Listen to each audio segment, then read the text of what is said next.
بالصبر والصلاة وإنها لكبيرة إلا على الخاشعين. بسم الله الرحمن الرحيم. السلام عليكم ورحمة الله وبركاته. الحمد لله نحمده ونستعينه ونستغفره ونعوذ بالله من شرور أنفسنا وسيئات أعمالنا. من يهده الله فلا مضل له ومن يضلل فلا هادي له. أشهد أن لا إله إلا الله وحده لا شريك له وأشهد أن محمدا عبده ورسوله وصفيه من خلقه وخليله محمد صلى الله عليه وسلم وعلى آله وصحبه الكرام. يقول ربنا جل شأنه في محكم تنزيله: يا أيها الذين آمنوا اتقوا الله حق تقاته ولا تموتن إلا وأنتم مسلمون. Kaum muslimin dan muslimat sidang jamaah salat maghrib yang diberkahi oleh Allah Subhanahu wa taala. Pujian dan syukur kita tiada hentinya senantiasa kita panjatkan kehadirat Allah. Allah di malam yang penuh keberkahan ini kembali memberikan kita istita'ah, kemampuan, taufik, hidayah, sehingga kita mampu menghadiri dan menunaikan satu faridah Allah, menunaikan salat maghrib secara berjamaah. Kemudian kita berdiam diri dalam kondisi, kalau kata baginda Rasul, kalian masih dalam kondisi salat kalau kalian menunggu datangnya salat selanjutnya. Ini kaum muslimin rahimani wa rahimakumullah.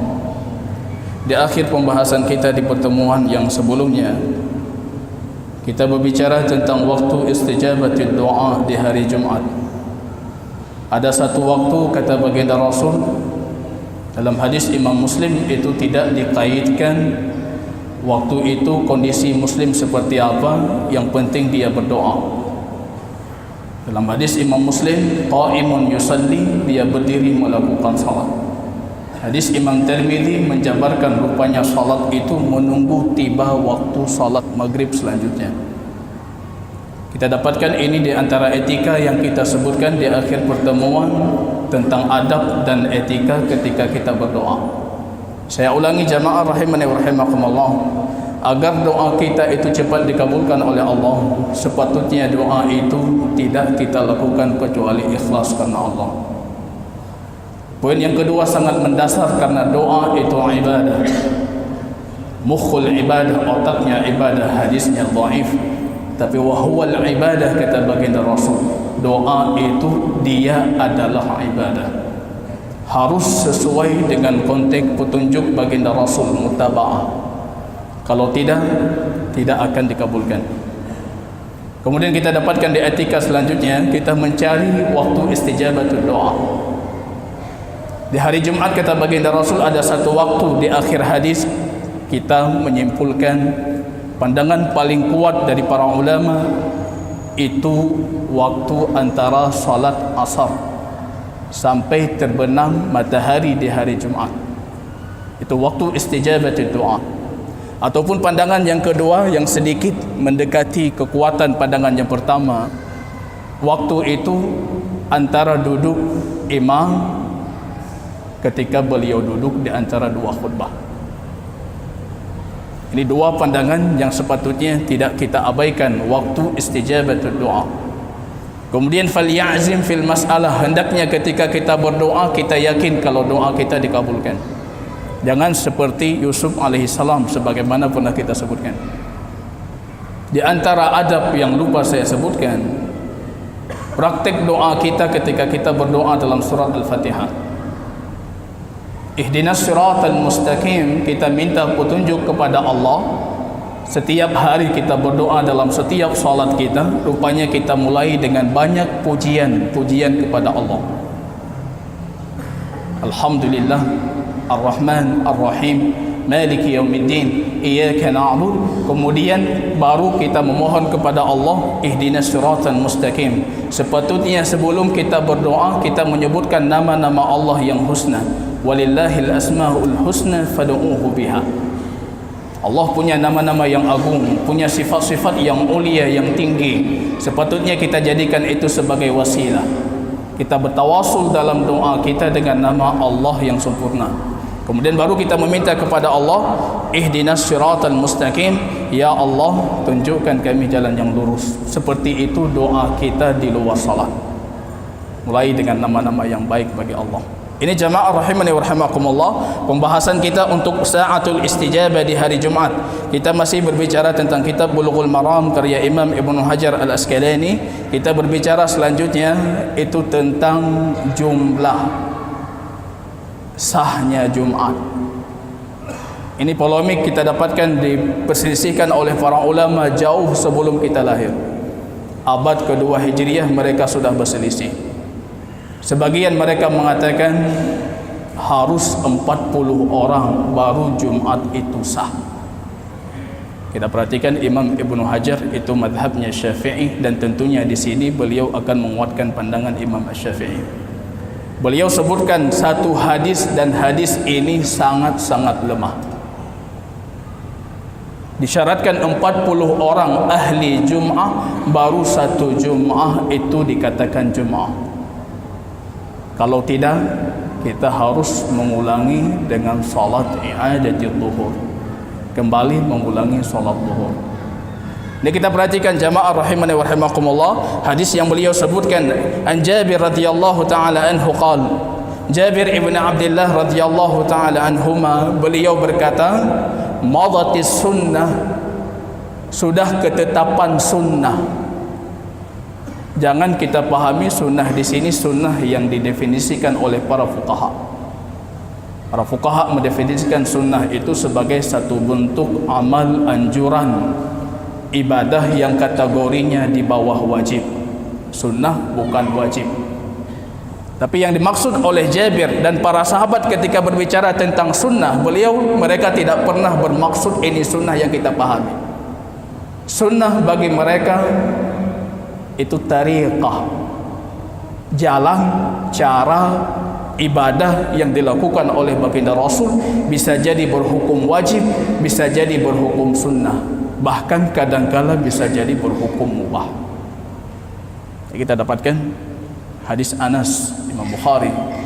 Anas mengatakan minas sunnah, dari sunnahnya baginda Rasul, idza tazawwaja bi bikrin, kalau engkau menikahi seorang perawan, fa'aqim indaha sab'an summa adim, maka hendaknya engkau berdiam dengan si perawan tersebut 7 hari.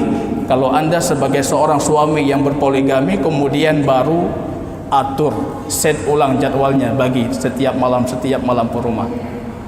Minas sunnah. Jangan kita pahami ini sunnah tidak wajib, ini wajib. Sunnah kadangkala wajib, sunnah kadangkala mubah, sunnah kadangkala sunnah. Para sahabat tidak memahami sunnah kecuali itu perbuatan baginda Rasul. Bagi mereka cukup itu perbuatan baginda Rasul, tapi bagi kita tidak cukup. Harus Rasul mewajibkan baru kita kerjakan. Jadi para sahabat uniknya, kalau kita katakan ini Rasul melakukan, selesai. Rasul melakukan, aku lakukan.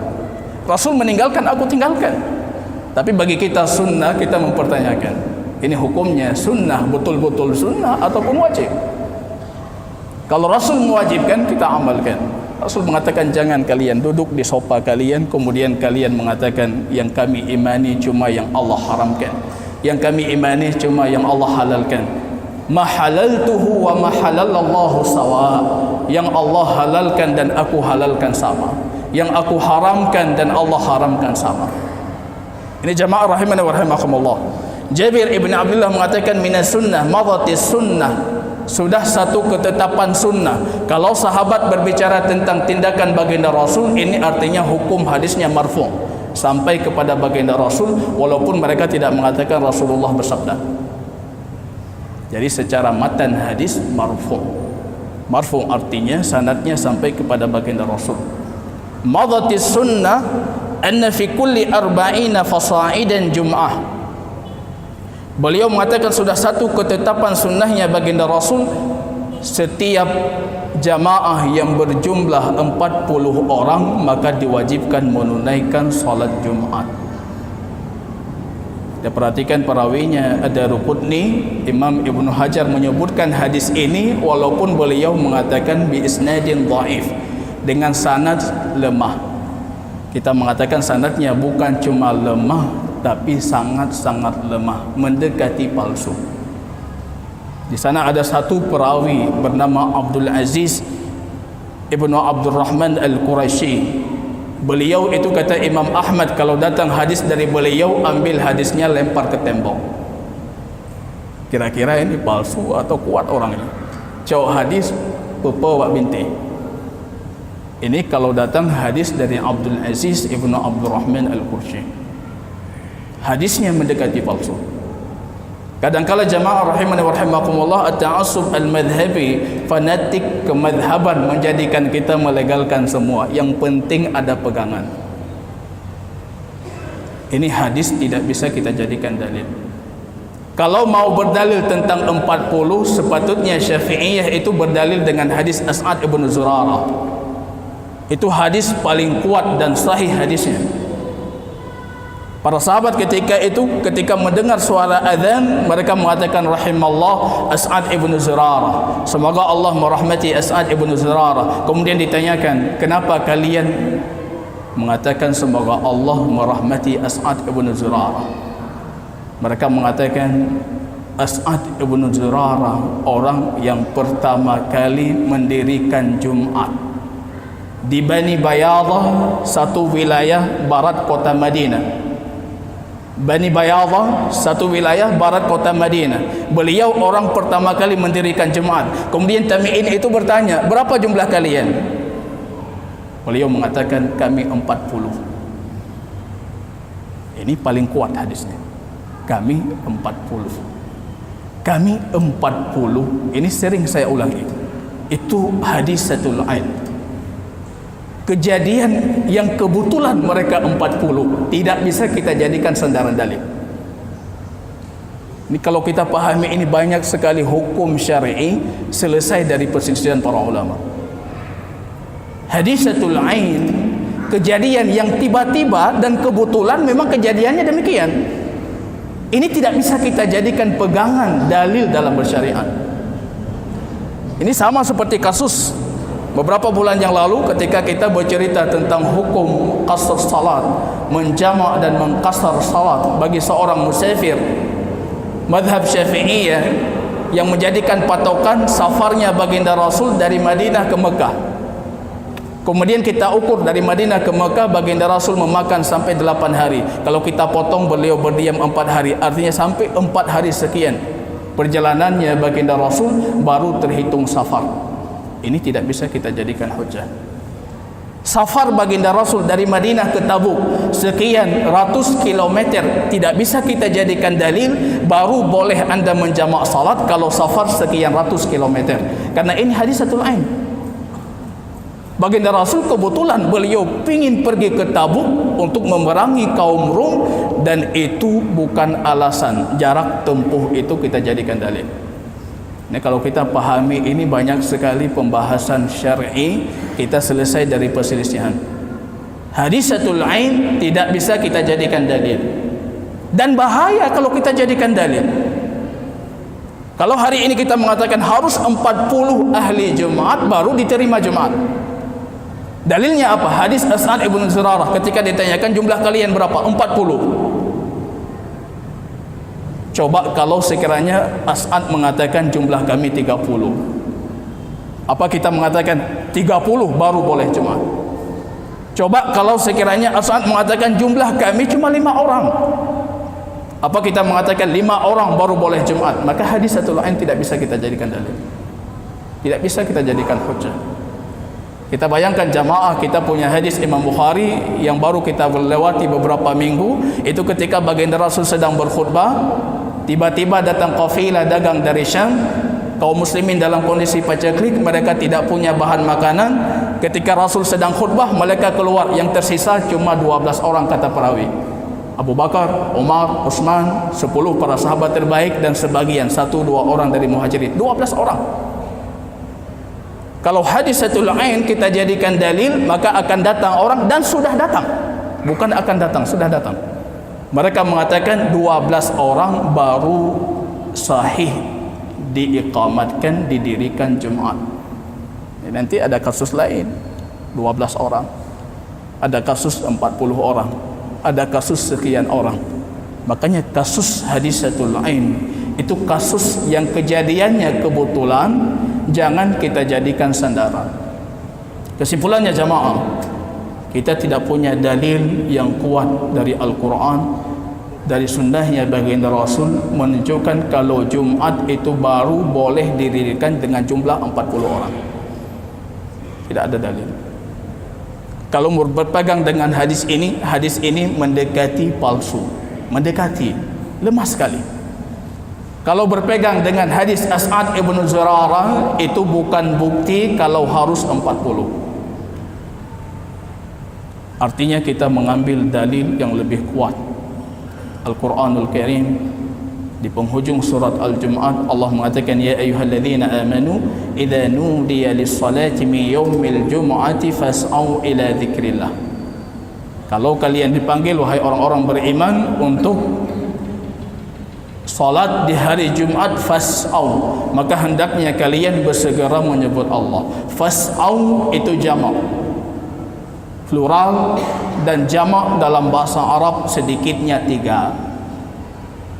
Artinya fas'au ila dzikrillah, cukup 3 orang untuk kita mendirikan Jumat. Menariknya para ulama menyimpulkan 3 orang, imamun yakhtub wa muadzinun yad'u wa mad'u yujib. Imam, beliau mengimami salat dan beliau berkhutbah. Muadzin yang menyuruh supaya kita menuju salat, dan 1 orang yang menjawab azan dan mendengarkan khutbah. 3 orang. Hadisnya banyak dari baginda Rasul, 3 orang cukup. Dalam satu hadis yang lain baginda Rasul mengatakan, ma mi qaumin thalatha, tidak ada satu kaum mereka berjumlah 3 orang. Walam yuqimus salat, mereka tidak mendirikan salat. Dalam satu riwayat, walam yuqimul jumu'ah, mereka tidak mendirikan Jumat, illa istahwadha alaihim syaitan, kecuali syaitan itu akan menyandera mereka, disandera oleh syaitan. Dalam satu hadis yang lain baginda Rasul mengatakan, kalau kalian berdua maka ambil yang ketiga untuk diadzankan, wa ya ummukum aqra'ukum, dan hendaknya yang paling qari' di antara kalian itu mengimami salat. 3 orang.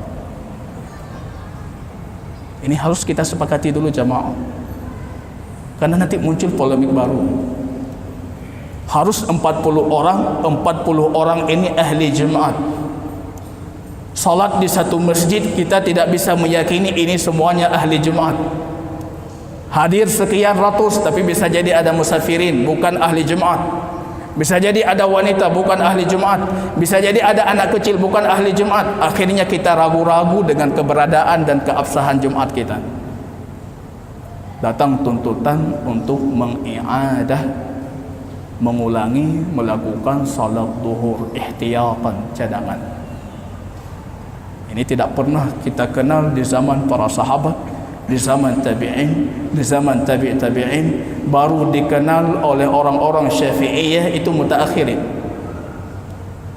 Tolong cari kitab Syafi'iyah, kitab-kitab Syafi'i yang mu'tamad, yang jadi rudukan kita bermadhab Syafi'i, yang madhab-madhab awal itu pada tahun-tahun awal, abad-abad awal Hijriyah, Anda tidak akan pernah dapat pembahasan tentang i'adatul zuhur. Tidak ada, kecuali para mutaakhirin. Menariknya muncul satu pemahaman, itu pernyataan diambil dari kitab Al-Um Imam Asy-Syafi'i. Imam Syafi'i punya satu pandangan dalam bab salat Jumat dalam kitab Al-Umnya. Beliau mengatakan tajmi' al-muslimin ala masjid wahidin fardun wajib. Mengumpulkan kaum muslimin di satu kota, di satu tempat untuk menuju salat Jumat di satu masjid, itu kewajiban. Itu pernyataan Imam Asy-Syafi'i. Itu kewajiban. Dan harus yakin kalau di kota ini kita yang pertama kali melakukan Jumat. Ini ditafsirkan oleh mutaakhirin.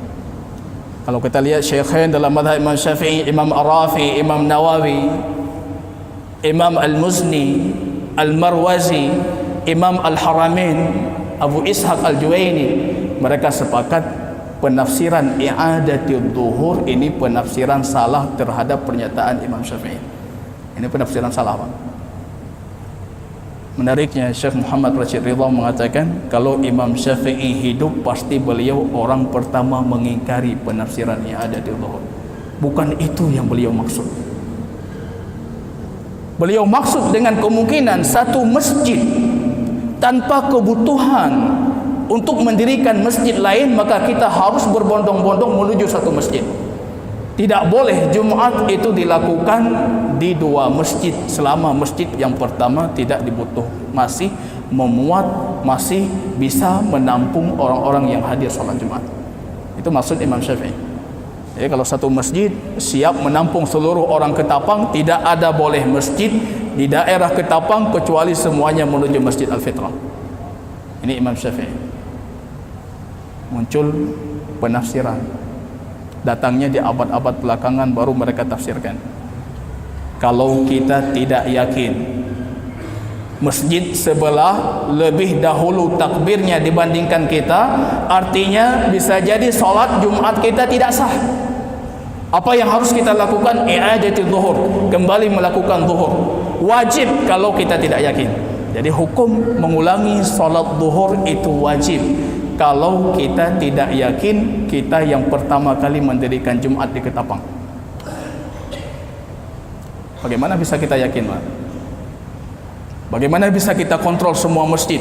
Masjid mana yang pertama kali mendirikan Jumat, yang pertama kali menggerakkan tangannya untuk takbiratul ihram? Jadi harus kita yakin, saya yang takbiratul ihram masjid ini pertama kali, baru masjid ini sah. Kalau kita ragu, wajib i'adah. Harus i'adah.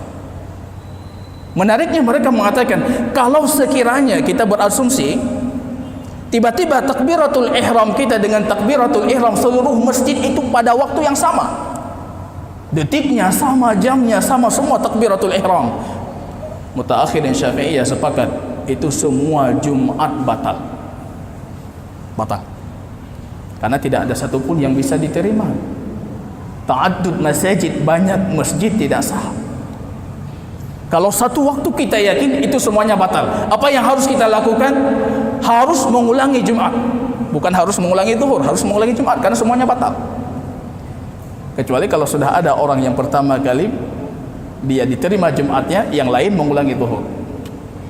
Kalau satu waktu, satu detik semuanya Allahu Akbar seluruh masjid di Ketapang, artinya semua Jumat kita batal. Kewajiban kita mengulangi Jumat. Kalau waktunya masih ada untuk salat Jumat, ulangi Jumat. Siapa yang paling cepat mengulangi, Jumatnya sah. Yang telat dan ragu-ragu dia paling cepat, dia wajib mengulangi zuhur. Coba kira-kira bersyariat seperti ini melelahkan, susah atau gampang? Susah. Maka saya mengambil Imam Al-Muzni mengatakan, wa ma ja'ala 'alaikum fid din min haraj. Beliau Syafi'iyah, pandangannya mu'tamad dalam mazhab Imam Syafi'i. Beliau mengatakan Allah tidak pernah memberatkan kalian dalam beribadah. Kau harus pantau-pantauan. Lihat dulu masjid samping. Lihat mereka lebih dahulu dibandingkan kita. Kalau mereka lebih dahulu, kita yang ada, wajib. Ini ketika ranah logika kita mainkan ke pembahasan ibadah, hilang hadis baginda Rasul, innama bu'istu bil hanifiyyati samha, aku diutus dengan agama yang lurus, dan agama ini sangat gampang, Pak. Gampang sekali. Tidak kita dirikan ibadah dalam keraguan.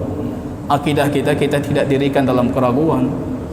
Ini sudah salat, sudah dengar khutbah, sudah segalanya, kemudian dia meragukan. Ini sah tidak? Kita kembalikan, bahkan mewajibkan, harus wajibnya ada. Sepakat kita perhatikan jamaah, jumhur para ulama Syafi'iyah mutaqaddimin, imam-imam besar mutaqaddimin sepakat boleh ta'addud masajid, banyak masjid untuk satu wilayah ketika masjid itu dibutuhkan, boleh.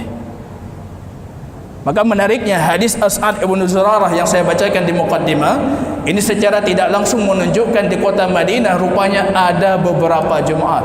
Dan As'ad ibn Zurarah itu yang pertama kali mendirikan Jumaat. Selain di Masjid Nabawi, beliau mendirikan Jumaat di Bani Bayadah, di kabilah Bayadah di baratnya kota Madinah. Beliau mendirikan Jumaat. Artinya ada beberapa Jumaat, dan itu sah, legal, insyaAllah sah. Pernyataan Imam Nawawi Ar-Rafi'i. Kalau kita bermadhab Syafi'i, Nawawi Ar-Rafi'i artinya syekhanil madhab. Ini dua syekh dalam madhab Imam Syafi'i yang patut harus kita ikuti pentarjihan salah satu dari dua syekh ini, Ar-Rafi'i, An-Nawawi. Apalagi kalau imamul madhab, imam madhab Syafi'i itu bukan Imam Syafi'i, Imam Al-Haramain. Kalau kita bermadhab Syafi'i, ketika disebutkan imam itu jangan kebayang Imam Syafi'i. Imam berkata, imam yang dimaksud di situ Imam Al-Haramain, Abul Ma'ali Al-Juwaini. Beliau mengatakan sah kalau butuh sah. Imam Abu Ishaq Al-Marwazi. Kita dapatkan Ibnu Abidin dalam madhab Al-Hanafiyah juga mengatakan mu'tamad, sah. Al-Dardiri Al-Maliki dalam Syarhul Kabir, beliau mengatakan mu'tamad dalam madhab Imam Malik, sah. Imam Al-Mardawi Al-Hanbali, beliau menukilkan mu'tamad dalam madhab Imam Ahmad Ibn Hanbal, sah. Ini semua madhab sah. Sana ada masjid, mereka butuh masjid, sah. Di sini ada masjid, kita dirikan Jumaat, sah. Baik saya di awal waktu atau mereka di akhir waktu. Jadi pernyataan Imam Syafi'i harus betul-betul kita pahami. Beliau berbicara tentang kondisi seperti di zaman baginda Rasul. Di zaman baginda Rasul, Jumaat cuma di masjidnya baginda Rasul. Jadi kira-kira ini saya buat asumsi lain. Kita hidup di zaman baginda Rasul punya Masjid Nabawi, kita mendirikan Jumaat di masjid kita. Ini asumsinya. Saya mendirikan Jumaat dengan jamaah saya di masjid saya, baginda Rasul di masjid beliau. Saya dirikan sebelum baginda Rasul. Kira-kira salat Jumaat baginda Rasul sah tidak? Kalau sesuai dengan konteks mazhab, salat Jumaat baginda Rasul tidak sah. Karena kita lebih dahulu dibandingkan baginda Rasul. Artinya at-tajmi', mengumpulkan kaum muslimin satu masjid, itu bukan karena faktor tidak boleh mendirikan masjid lain, tapi karena faktor ini perintah baginda Rasul yang tidak boleh kita selisihi. Itu faktornya. Jadi kalau kita berasumsi, kita bangun masjid di zaman baginda Rasul, kita salat lebih cepat dibandingkan baginda Rasul. Kalau dengan praktek madhab tadi, salat baginda Rasul tidak sah, karena kita lebih cepat. Ini mainnya siapa lebih cepat. Idza sabaqahu ghairuhu fa salatuhu batil. Kalau salatnya didahulukan oleh orang sebelumnya, maka salatnya batil. Menariknya dalam madhab seringkali mereka menukilkan pernyataan satu, bahkan sebagian mereka meyakini ini hadis, dan itu bukan hadis. Al-jumu'ah liman sabaq. Salat Jumat untuk siapa yang lebih cepat. Ini salat Jumat untuk siapa yang lebih cepat, Pak. Ini bukan Formula One, tapi Jumat. Salat Jumat untuk siapa yang lebih cepat. Sebagian Syafi'iyah meyakini ini hadis, dan ini bukan hadis, cuma pernyataan para ulama Syafi'iyah mutaakhirin. Jadi mau berdalil tentang i'adah dengan tidak boleh memperbanyak masjid, itu tertolak dalam mu'tamad madhab Imam Syafi'i.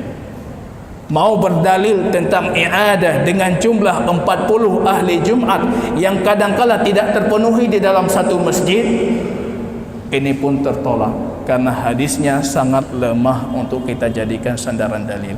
Wallahu ta'ala alam bisawab.